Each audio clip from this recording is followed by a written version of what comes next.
Hello students, आज के इस वीडियो में हम कक्षा 12 तुलता वर्ग से संबंधित प्रश्न को सॉल्व करेंगे। ठीक है, तो चलिए स्टार्ट करते हैं। प्रश्न अपना यहाँ पे पहला प्रश्न है, समुच्चय A क्रॉस A पर जहाँ A बराबर 1 2 3 4 5 6 7 8 9 10 आपके पास एक सेट है। वो सेट क्या है? A, जहाँ एलिमेंट जो है उसमें 1 से लेकर के 10 तक है। आपको ध्यान रखना है कि जो एलिमेंट्स हैं सेट A के अंदर वो 1 से लेकर कहाँ तक है? 10 तक है। मतलब सेट आपका इस बार क्या है? A है, और उसमें जो एलिमेंट्स हैं 1 से लेकर के कहाँ तक है? 10 तक है। पर एक संबंध दिया हुआ है, और वो संबंध क्या है कि ABRCD implies and implies A plus D equal to B plus C। तुल्यता संबंध है, तो हमें तुल्यता वर्ग 3 4 का मान निकालना है। ठीक है, आपको ये रिलेशन ध्यान रखना है। ये रिलेशन यहाँ पे क्या दिया हुआ है? रिलेशन आपका क्या है कि ABRCD इस क्रमित युग्म का पहला और इस क्रमित युग्म का आखिरी आपको जोड़ना है। जुड़ा हुआ है, देख सकते हैं आप, A प्लस D, और यहाँ इस क्रमित युग्म का दूसरा और इस क्रमित युग्म का पहला आपको जोड़ना है, और ये रिलेशन आपको ध्यान रखना है। इस प्रकार से रिलेशन है। ठीक, और ABCD जो भी एलिमेंट होंगे वो कहाँ के होंगे? सेट A के अंदर का होगा। तो हमें तुल्यता वर्ग 3 4 का मान निकालना है। ठीक है, यहाँ पे आप ये रिलेशन ध्यान रखिएगा कि A प्लस D, ठीक है, यहाँ पे A प्लस D बराबर किसके है? B प्लस C के। ये हमारा रिलेशन है, A plus D equal to B plus C। आपको ये रिलेशन यहाँ पे ध्यान रखना है, और हमें क्या निकालना है? तुल्यता वर्ग 3 4 का मान निकालना है। और ये मैं आपको पिछले वीडियो में भी बताया था कि तुल्यता वर्ग तभी होता है जब दिया गया संबंध आपका क्या हो जाए?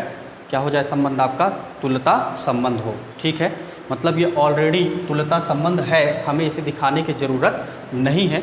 सपोज क्वेश्चन बोलता कि सिद्ध कीजिए कि संबंध पहले क्या है? तुल्यता संबंध है। तो पहले मैं क्या करता कि इसको मैं सिद्ध करता कि दिया गया संबंध मेरा क्या है? तुल्यता संबंध है। तो तुल्यता संबंध होने के लिए स्वतुल्य, सममित और संक्रामक हमें ये 3 चीज़ें दिखानी होती हैं।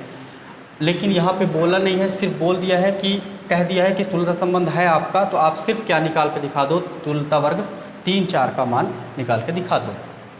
तो तुल्यता वर्ग का मान निकालने के लिए या क्रमित युग्म के रूप में जब तुल्यता वर्ग हो तो हम कैसे मान निकालते थे?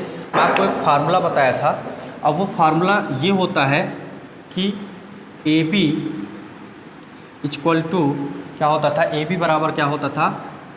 X Y बिलोंग्स टू, अब यहाँ पे सेट क्या है? A है, तो मैं लिखूँगा A cross A such that X Y relate किससे है? आपका AB से।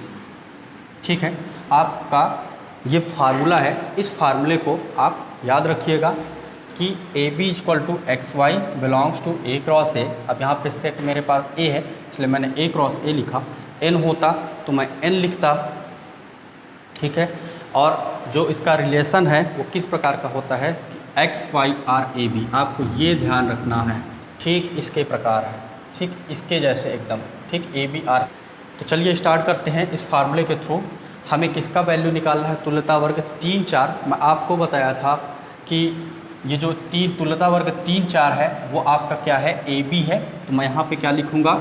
जहाँ जहाँ AB है मैं वहाँ पे क्या लिख दूँगा? 3 4 लिख दूँगा। ठीक है, मैंने AB की जगह 3 4 लिखा। XY एज इट इज़ रहेगा, belongs to A cross A भी आपका क्या हो जाएगा? XYR। AB की जगह क्या रखना है अपने को? 3 4। मतलब ठीक है, ध्यान रखिएगा, जहाँ जहाँ AB है आपको उस क्रमित युग्म को लिख देना है जिसका मान आपको निकालना है। तो 3 4 मैंने लिखा AB की जगह।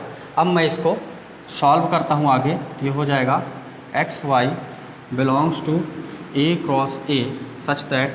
अब आप यहाँ पे ध्यान रखिए, कंडीशन यहाँ पे अप्लाई कीजिए। जो संबंध है आपका वो कैसा है कि A प्लस D मतलब इस क्रमित युग्म का पहला और इस क्रमित युग्म का दूसरा। तो इस क्रमित युग्म का पहला क्या है? X, और इस क्रमित युग्म का दूसरा क्या है? 4। तो X धन 4 हो जाएगा, बराबर लगा है। फिर ये क्या है? B प्लस C मतलब इस क्रमित युग्म का दूसरा और इस क्रमित युग्म का पहला। तो इस क्रमित युग्म का दूसरा क्या है? Y, और इस क्रमित युग्म का पहला क्या है? 3। तो ये बन गया मेरा क्या? रिलेशन। मतलब आप लोगों को क्या करना है कि इस वाले संबंध को यहाँ पे आपको लागू करना है, अप्लाई करना है। जैसे ये संबंध आपका दिया है, इंटू होता तो मैं यहाँ पे इंटू का सिंबल लगा देता, इंटू के फॉर्म में इसको लिखता, लेकिन यहाँ पे हमारा क्या है प्लस में है, इसलिए मैंने प्लस में लिखा। अब आप लोगों को क्या करना है कि X Y belongs to A cross A such that, मैं बताया था कि y की इक्वल टू आपको ट्रांसपोज करना है, तो ये हो जाएगा कितना x प्लस 4, ये प्लस 3 है, इधर आएगा तो माइनस 3 इक्वल टू वाई। हर एक क्वेश्चन में हमें y के इक्वल टू ट्रांसपोज कर देना है। तो हमारा जो सोल्यूशन आएगा X Y belongs to A cross A such that 4 में 3 जाएगा, 1 बचेगा, तो ये आ गया x plus 1 equal to Y. मतलब y का जो वैल्यू आया x प्लस 1, तो इस प्रकार से हम इसको ऐसा लिख सकते हैं, ये जो आपका x है x को x ही रखिए और y आपका क्या निकला y इक्वल टू कितना है x प्लस 1, तो इस y की जगह पे आपको क्या लिख देना है x प्लस 1 ऐसे लिख देना है। बस क्या करना है आपको y के इक्वल टू ट्रांसपोज करना है। सबसे पहले आपको ये कंडीशन यहाँ पे अप्लाई करना है, ठीक है, फिर y के इक्वल टू ट्रांसपोज करना है, y का वैल्यू जो भी आएगा यहाँ पे आप उसको पुट कर दीजिए, x आपका x ही रहेगा, y की जगह आपको क्या रख देना है x प्लस 1, ठीक। अब मैं यहाँ पे क्या करूँगा कि x का मान रखूँगा, ठीक है, x का मान मैं कुछ भी ले सकता हूँ, ठीक, लेकिन जो भी आंसर आना चाहिए वो आंसर इस सेट के अंदर का होना चाहिए। मतलब जो भी आंसर आए वो 1 से लेकर के 10 तक के अंदर ही आना चाहिए। तो x का मान मैं चाहे कुछ भी रखूं, माइनस रखूं, प्लस रखूं, अपान में रखूं, लेकिन ध्यान रखिएगा जो आंसर आए वो आंसर हमारा इसके अंदर होना चाहिए, इससे मैच करना चाहिए, इससे बाहर हम नहीं जाएंगे, सिर्फ हमें इतना ही ध्यान रखना है। तो मैं माइनस की संख्या नहीं ले सकता, क्योंकि मैं माइनस की संख्या लूँगा तो इसमें इस सेट के अंदर माइनस का संख्या नंबर 1 भी नहीं है। मैं बटे में नहीं ले सकता, क्योंकि यहाँ पे बटे में कोई भी संख्या नहीं है।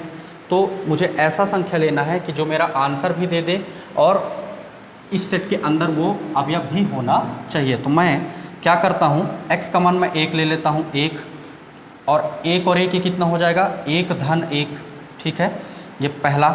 x का मान मैं सपोज 2 ले लेता हूँ, तो 2 और ये हो जाएगा 2 धन 1, ठीक। इसमें x का मान आप रखते जाइए। x का मान मैं 3 ले लेता हूँ, 3, तो कितना हो जाएगा, ये हो जाएगा 3 धन 1, क्योंकि x धन 1 है हमारा। x का मान मैं 4 ले लेता हूँ, तो ये हो जाएगा 4 धन 1, 4 और 4 धन 1।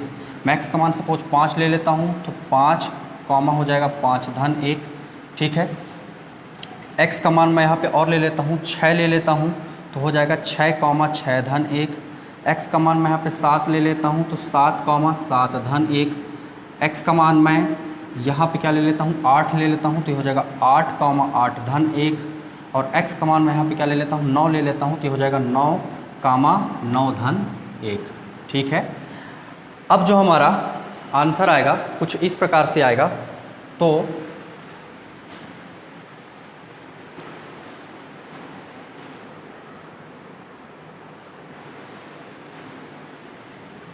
हमारा जो आंसर बनेगा कुछ इस प्रकार से बनेगा।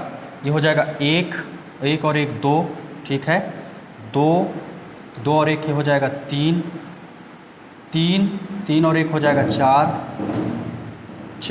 और 1 हो जाएगा 5, ये वाला, ये हो जाएगा 5 और 1 हो जाएगा आपका ये 6, और ये हो जाएगा 6 और 1 कितना हो जाएगा 7, और ये हो जाएगा 7 और 1 कितना हो जाएगा 8, और ये 8 और 1 कितना हो जाएगा 9, और ये हो जाएगा 9 और 1 कितना हो जाएगा 10।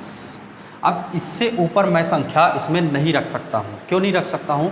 क्योंकि यदि मैं इसमें x का मान 10 करूँ तो 10 और 1 कितना हो जाएगा 11 बनेगा।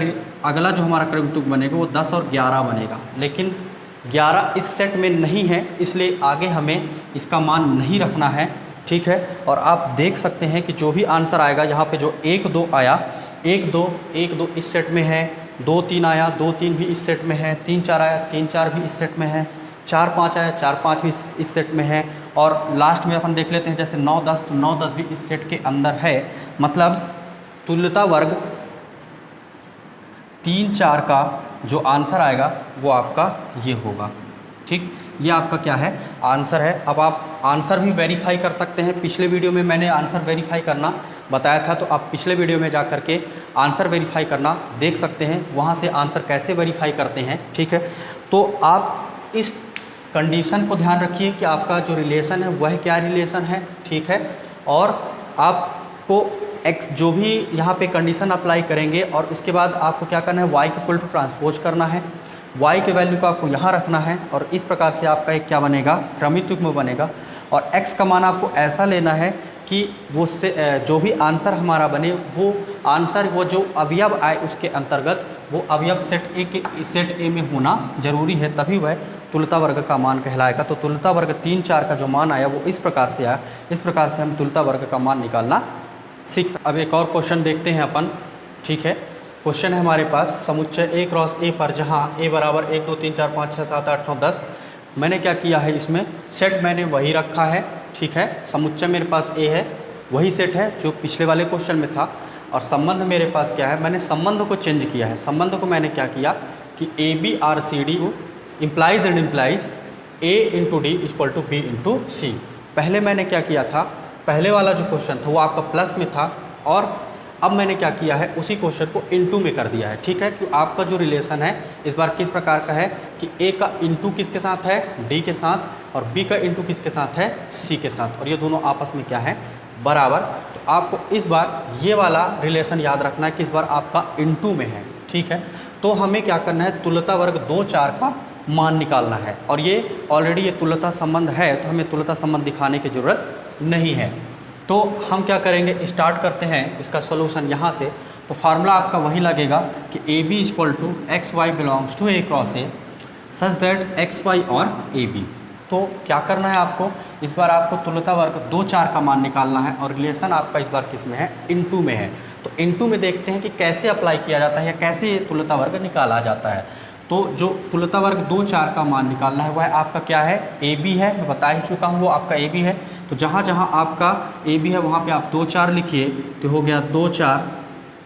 अब मैं क्या करूँगा, एक्स वाई को एज इट इज़ रखूँगा, मतलब मुझे एक्स वाई पता करना है कि वह क्रमित युग्म क्या है जो 2, 4 के साथ क्या है, रिलेशन में है और जो इस कंडीशन को क्या करे, इस संबंध को क्या करे, संतुष्ट करे, ठीक है। तो मुझे एक्स वाई क्रमित युग्म एक्स वाई निकालना है जो किससे संबंधित हो, 2, 4 से संबंधित हो और दिए गए इस रिलेशन को क्या करे, संतुष्ट करे, ठीक। तो बिलोंग्स टू यहाँ पे A क्रॉस A है सच दैट एक्स वाई मेरा एज इट इज़ रहेगा और AB मेरा कितना है, 2 और 4 है, ठीक।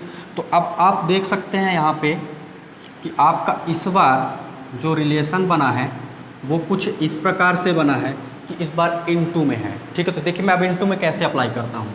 तो क्या है, A इंटू डी, मतलब इस क्रमित युग्म का पहला और इस क्रमित युग्म का चौथा इनटू में है। तो इस क्रमित युग्म का पहला क्या है, x, और इस क्रमित युग्म का चौथा क्या है, 2। तो x इंटू 4 हो गया इक्वल टू बराबर यहाँ पे है P इंटू सी। तो इस क्रमित युग्म का दूसरा और इस क्रमित युग्म का पहला इनटू में है, तो इस क्रमित युग्म का दूसरा क्या है, y, और इस क्रमित युग्म का पहला क्या है, 2। तो y इंटू 2। वहाँ पे अपन क्या करते थे, y के इक्वल टू ट्रांसपोज करते थे। तो इसमें भी y के इक्वल टू ही ट्रांसपोज करना है, बस कंडीशन बदल गया है, संबंध बदल गया है। संबंध ये हो गया कि इनटू में है, उस बार क्या था, प्लस में था। तो हमें करना सब कुछ वही है जैसे हम प्लस वाले को करते थे। तो मैं इसको लिख सकता हूँ 4x और ये इधर आएगा तो y इंटू 2, तो बटे में 2 हो जाएगा, बराबर क्या हो गया आपका y, ठीक। y के इक्वल टू ही हर एक क्वेश्चन को ट्रांसपोज करना है। तो ये इससे मैं काट देता हूँ, तो 2 दूनी हो गया 4। तो जो मेरा आंसर बनेगा, वो सॉल्यूशन बनेगा, वो क्या बनेगा, 2x इक्वल टू वाई, मतलब y का वैल्यू क्या आ गया, 2x। तो आपको क्या करना है कि यहाँ पे x तो x ही है, तो मैं x को एज इट इज़ रखूँगा। y आपका कितना निकला, 2x। तो आपको क्या करना है कि y की जगह 2x रख देना है यहाँ पे, ये हो गया 2x। तो ये मेरा एक क्या बन गया, क्रमित युग्म। अब मैं क्या करूँगा कि x का मान यहाँ पे मैं कुछ भी रख सकता हूँ, मेरी इच्छा, लेकिन मुझे एक बात ये ध्यान रखना है कि जो भी आंसर आए मेरा वो आंसर, ठीक है, जो भी आंसर बने, जो भी क्रमित युग्म बने वो सेट के अंदर का होना चाहिए, मतलब इससे बाहर हमें नहीं जाना है। मतलब जो भी अवयव आए वो 1 से लेकर के 10 तक के अंदर होना चाहिए, इससे आगे हम नहीं जाएंगे।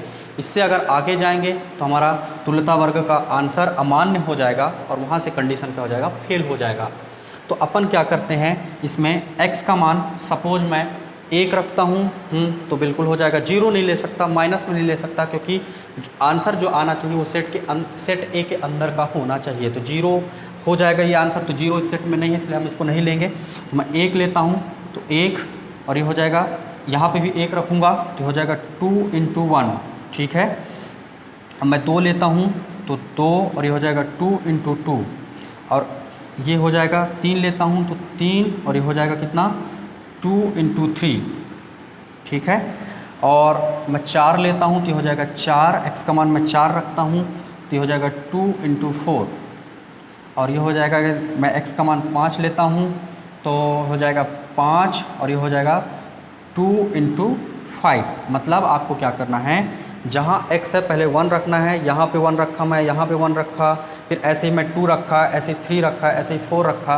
तो अब मैं सपोज इसको देखा सॉल्व करके तो कितना आया 1, 2, 2, 4, 3, 6, क्योंकि 3 दूनी 6, 4, 8 और 5, 10। अब मैं इससे ऊपर बिल्कुल भी नहीं जा सकता। क्यों नहीं जा सकता? क्योंकि अगर मैं x का मान यदि 6 लेता हूँ तो 6 कॉमा क्या बनेगा 2 × 6, तो बनेगा क्या हमारा क्रमिक 6 और 12 का। तो 6 तो है इस रिलेशन के अंदर, लेकिन वो समुच्चय के अंदर, लेकिन 12 जो है आप देख सकते हैं 12 इस सेट में कहीं पे भी नहीं है। तो x का मान मैं 5 से ज़्यादा नहीं रख सकता, ठीक है। तो मेरा जो तुल्यता वर्ग बनेगा, किसका तुल्यता वर्ग 2, 4 का जो मान होगा वह क्या हो जाएगा 1, 2, 2, 4, 3, 6, 4, 8 और 5 और 10। और आप देख सकते हैं कि जितने भी मेरे पास यहाँ पे एलिमेंट्स आए हैं वो सारे एलिमेंट्स इस सेट के अंदर हैं। मतलब मेरा दिया गया आंसर क्या है, सही है। आंसर वेरीफाई करना है अपने को, तो आंसर वेरीफाई करना मैं यहाँ पे आपको बता देता हूँ कि आंसर कैसे वेरीफाई करते हैं इनटू में। तो अब आप ध्यान रखिएगा कि आपका रिलेशन क्या था, इनटू में था। मैं क्या बताया था आपको, जो मान निकालना होता है वो आपका ए बी होता है। तो मान लीजिए कि ए बी मेरे पास कितना है 2, 4 आर, देख लीजिएगा A B R C D. तो सी डी कितना, मैं सी डी ये ले लेता हूँ, जो आपका निकलता है ये आपका क्या है सी डी है एक प्रकार से। तो मैं सी डी सपोज 1, 2 ले लेता हूँ, 1 और 2 ले लेता हूँ, ठीक है। तो क्या होना चाहिए इस कंडीशन में, संबंध में ए × डी, पहला चौथा का इंटू करना है। तो पहला 2 है, चौथा इसका 2 है, तो कितना हो जाएगा 2 × 2 = b × c। तो b दूसरा है इसका क्रमिक युग्म, इस क्रमिक युग्म का दूसरा, इस क्रमिक युग्म का पहला। तो इस क्रमिक युग्म का दूसरा क्या है 4 और इस क्रमिक युग्म का पहला क्या है 1। तो 4 = 4, क्योंकि 2 दूना 4, तो दोनों बराबर आना चाहिए। तो मतलब दिया गया आंसर हमारा क्या है, सही है, क्योंकि इस कंडीशन को संतुष्ट कर रहा है। ठीक, ऐसे ही आप इसके साथ में इसको भी चेक कर सकते हैं, इसके साथ में इसको भी चेक कर सकते हैं। तो ये वाला जो संबंध है आपका वो ट्रू होना चाहिए, मतलब बराबर आना चाहिए। मैंने यहाँ पे आंसर वेरीफाई करके बताया, मतलब जो भी आंसर आया मेरा वो मेरा क्या है, सही है। मतलब तुल्यता वर्ग 2, 4 का मान ये होगा, ठीक है। तो इस प्रकार से आप तुल्यता वर्ग चाहे प्लस के फॉर्म में हो चाहे इनटू के फॉर्म में हो, हम इस प्रकार से निकाल सकते हैं। आपको ध्यान ये रखना है कि जो भी आपका आंसर आए वो आंसर जो भी सेट आपके पास गिवन है उस सेट के अंदर का होना चाहिए, ठीक है। सेट के बाहर एक भी अवयव नहीं होना चाहिए। जैसे आप देख सकते हैं जितने भी इसमें अवयव हैं 1, 2, 3, 4 जो भी है 10 तक, वो सारे सेट ए में आपको मिल जाएंगे। इससे बाहर मैं नहीं जा सकता, ठीक है। तो आप ध्यान रखिएगा कि जो भी आंसर आपका आए वह आंसर क्या आना चाहिए, सेट ए के अंदर। सपोज यहाँ पे नेचुरल नंबर होता, प्राकृत संख्या होता, तो प्राकृत संख्या में क्या होता कि यहाँ पे इसके और बहुत सारे आंसर आ सकते थे, ठीक है। मैंने यहाँ पे लिमिट में रखा 5 से लेकर के 10 तक, क्योंकि 10 से मुझे ज़्यादा नहीं जाना है। सपोज नेचुरल नंबर होता प्राकृत संख्या, तो प्राकृत संख्या तो अनंत तक जाती है, 1 से स्टार्ट होता है। तो प्राकृत संख्या सपोज होता तो इसका आंसर अभी और जा सकता था, और वो इसका आंसर कहाँ तक बनता, अनंत तक इसका आंसर बन जाता। तो मुझे मेरे यहाँ जो सेट है वो नेचुरल नंबर नहीं है, एक लिमिट है, उसका क्राइटेरिया क्या कहाँ तक है, 1 से लेकर 10 तक। तो जो भी आंसर आना चाहिए वो 1 से लेकर 10 तक के अंदर होना चाहिए, जो भी एलिमेंट आए। तो देख सकते हैं 10 तक का ही मैंने क्रमिक युग्म बनाया है, और यही मेरा क्या हो जाएगा आंसर, ठीक है।